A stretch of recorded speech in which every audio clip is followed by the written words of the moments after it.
2001 A Space Odyssey is a title that evokes a reaction and mental image when you hear the name. For some, it's a beautiful exploration of humans, humanity, and how small and impotent we are in the face of AI, aliens, and the universe. For others, it's boring, nonsensical trash. What's often overlooked, though, is the book version. Go on, be honest, when I mentioned the title, you immediately thought of the movie, didn't you? So what came first, the book or the movie? Well, while the movie came out first, the two were written concurrently and fed into each other. Each borrowed aspects from the other and fed off each other through the creative process.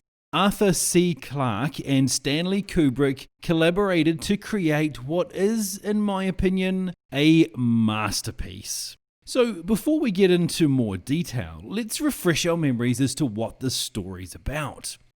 On the moon, an enigma is uncovered. So great are the implications of this discovery that for the first time, men are sent out deep into our solar system. But long before their destination is reached, things begin to go horribly, inexplicably wrong.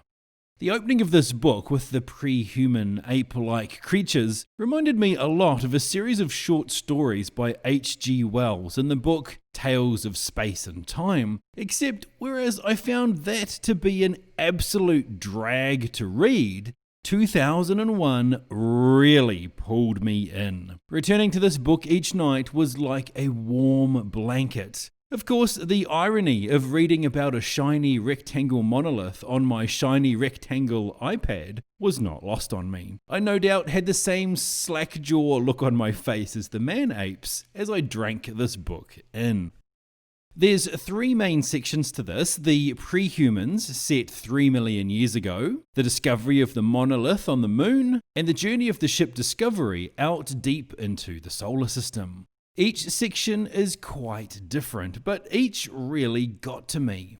Clarke writes in a way that really helps you visualize what's going on. For example, during the telling of the approach and transit of Jupiter, I could really picture it in my mind. I could feel the vast empty of space and the gigantic size of the planets. In addition to that, though, I think what really got me was the creeping sense of unease that was expertly drip-fed into the storyline. Whether it was the man-apes being scanned by the monolith, the uncertainty of just what had been discovered on the moon, Hal becoming too sentient, or the loneliness of Dave Bowman millions and millions of miles from home. It was marvelous stuff. I'm so glad that I read this, and I feel like I even understand the movie a bit more as a result of reading it.